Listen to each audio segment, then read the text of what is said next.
Assalamualaikum warahmatullahi wabarakatuh. Salam sejahtera bagi kita semua. Semoga kita selalu dalam lindungan Tuhan Yang Maha Esa. Yang terhormat Bapak dosen ilmu pengantar hukum, Bapak Ervianto Braviaji, SH, dan rekan-rekan mahasiswa kelas 007. Izinkan kami dari kelompok 2, saya sendiri Gregorius, ada pun rekan-rekan saya yang bernama Saudara Ridwan, Saudara Izi, Saudara Fian, dan Saudara Sudirman.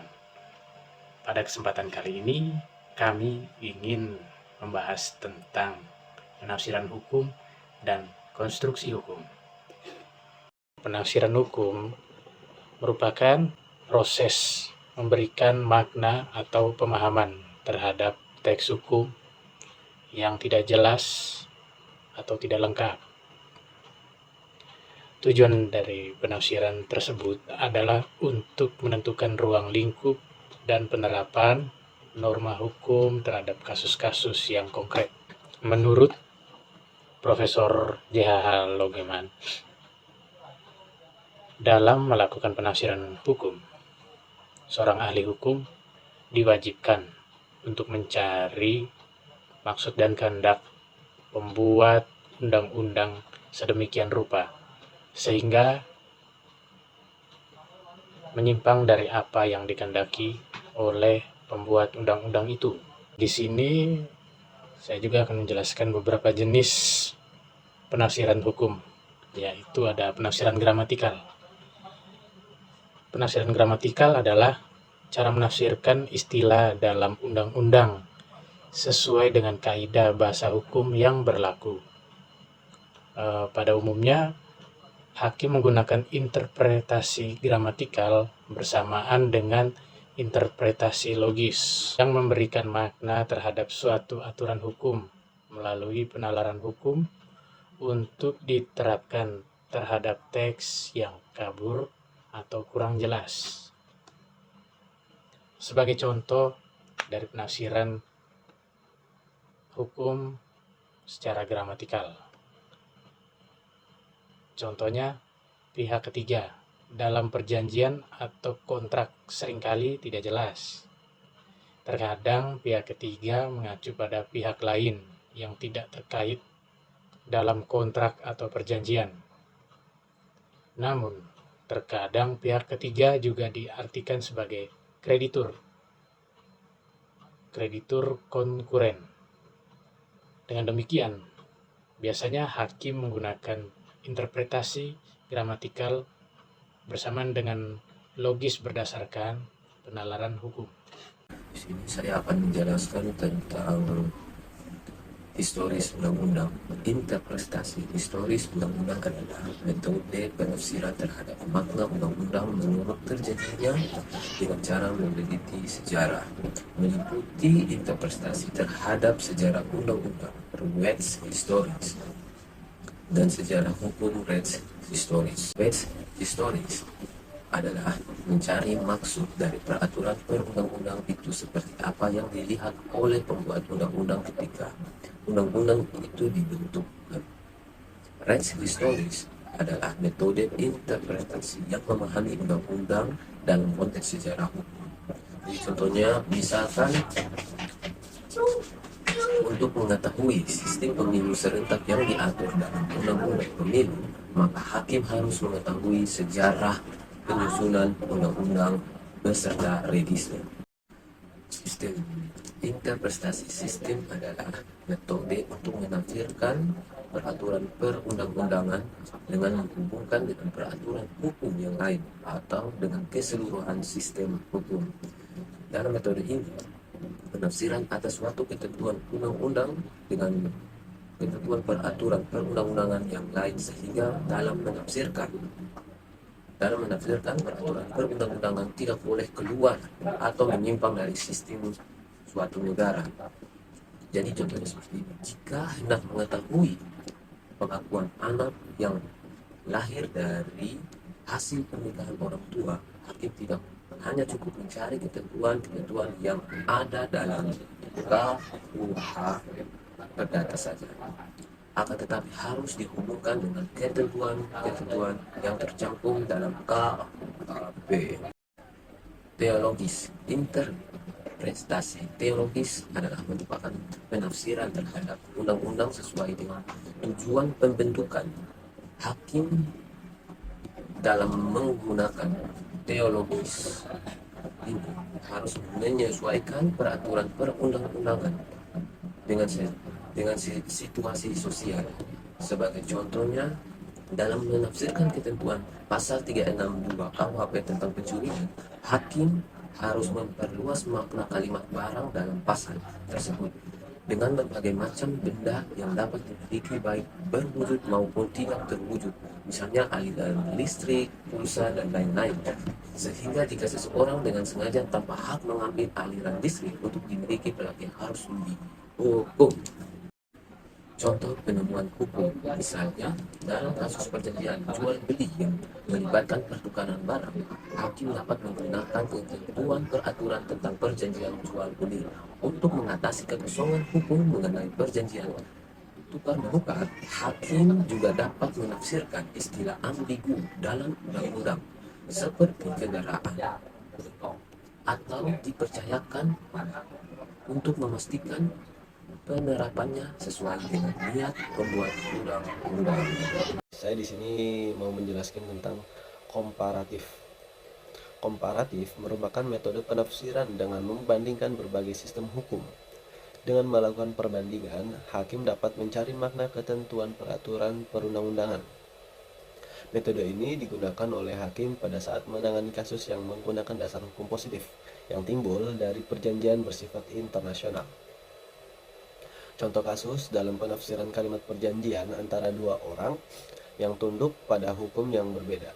Maka, hakim harus mencari makna kalimat tersebut. Sebagai contoh, pada perjanjian antara orang Indonesia dan orang Australia. Nah, hakim selain yang tadi harus kita membahas kalimat yang disengketakan mana metode dari kedua negara tersebut. Metode penemuan hukum antisipatif. Interpretasi ini menjelaskan arti undang-undang yang belum mempunyai kekuatan hukum. Dengan pengertian lain, interpretasi futuristik menjelaskan peraturan perundang-undangan yang berlaku sekarang dengan berpedoman pada ketentuan perundang-undangan yang akan datang atau yang dicita-citakan. Misalnya, peraturan-peraturan yang masih dalam proses legislasi atau rencana undang-undang RUU. Hakim dapat menggunakan interpretasi ini dengan sebuah keyakinan bahwa RUU akan segera diundangkan. Nah, pengertian selanjutnya adalah pengertian dari restriktif. Ialah metode penafsiran yang sifatnya membatasi atau mempersempit makna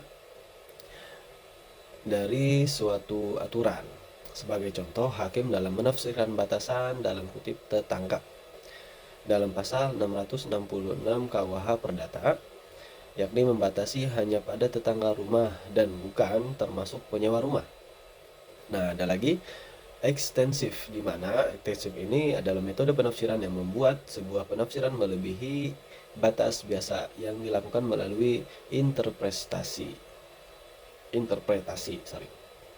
gramatikal. Misalnya, hakim dalam menafsirkan kata menjual dalam kutip dalam pasal 1576 KUH Perdata tidak hanya bermakna jual beli, akan tetapi bisa bentuk peralihan yang lain, sewa atau tukar dan menukar. Di sini saya akan menjelaskan materi mengenai autentik. Jadi interpretasi autentik adalah metode penafsiran yang dilakukan dengan melihat arti dari istilah yang dimuat dalam sebuah undang-undang itu sendiri. Interpretasi ini dikenal dengan interpretasi resmi atau autentik. Metode penafsiran ini melarang hakim menafsirkan selain apa yang telah ditentukan pengertiannya dalam ketentuan peraturan perundang-undangan. Contohnya, hakim dalam menafsirkan kata hari dalam pasal 98 KUHP harus melihat ketentuan dalam KUHP yang diartikan sebagai waktu antara matahari terbenam hingga matahari terbit. Selanjutnya adalah pengertian dari multidisipliner. Interpretasi multidisipliner itu adalah metode penafsiran yang digunakan oleh hakim dalam menangani perkara dengan mempertimbangkan berbagai kajian ilmu dari luar ilmu hukum.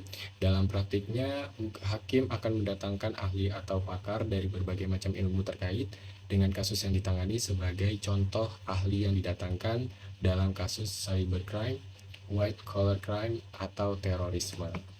Baik, materi selanjutnya adalah konstruksi hukum. Konstruksi hukum adalah cara mengisi kekosongan peraturan perundang-undangan dengan asas-asas dan sendi-sendi hukum. Konstruksi hukum terdiri dari 3 bentuk, yaitu analogi atau abstraksi, determinasi atau penghalusan hukum, dan argumentum a contrario. Analogi adalah penerapan suatu ketentuan hukum bagi keadaan yang pada dasarnya sama dengan keadaan yang secara eksplisit diatur di dalam ketentuan hukum tersebut, tetapi penampilan atau bentuk perwujudannya lain. Contohnya, menurut pasal 1576 Kitab Undang-Undang Hukum Perdata, yang pada pokoknya menentukan bahwa jual beli tidak memutuskan sewa menyewa. Ketentuan tersebut berarti bahwa jual beli tidak dapat mengakhiri sewa menyewa yang telah berlangsung. Selanjutnya, determinasi atau penghalusan hukum. Penghalusan hukum yaitu dengan tidak menerapkan atau menerapkan hukum secara lain daripada ketentuan hukum tertulis yang ada, atau memperlakukan hukum sedemikian rupa sehingga seolah-olah tidak ada pihak yang disalahkan. Contohnya, di suatu jalan terjadi tabrakan antara kendaraan yang dikemudikan B. Akibat tabrakan tersebut, kendaraan A dan B sama-sama rusak. Apabila A menuntut ganti rugi terhadap B, maka B juga dapat menuntut ganti rugi terhadap A. Karena keduanya salah dalam menjalankan kendaraannya, maka sama-sama harus saling memberi ganti rugi sehingga terjadi suatu kompensasi antara keduanya. Terakhir, argumentum a contrario. Argumentum a contrario adalah ungkapan pengingkaran terhadap hal yang sebaliknya. Misalnya, dalam hukum perkawinan, ada ketentuan bahwa seorang wanita yang telah bercerai dari suaminya tidak diperbolehkan melaksanakan perkawinan dengan laki-laki lain sebelum lewat waktu 100 hari. Nah, maka ketentuan masa tunggu tersebut tidak berlaku bagi seorang laki-laki. Kesimpulan dari yang kami sampaikan bahwa penafsiran dan konstruksi hukum adalah alat penting bagi hakim untuk menerapkan hukum secara adil dan tepat dalam berbagai situasi. Penafsiran membantu dalam memahami teks hukum, sementara konstruksi membantu dalam menciptakan aturan hukum baru.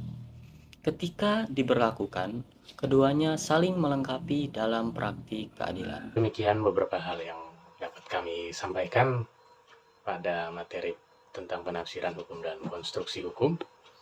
Kami mohon maaf sebesar-besarnya apabila dalam materi ini kurang begitu jelas pada rekan-rekan sekalian.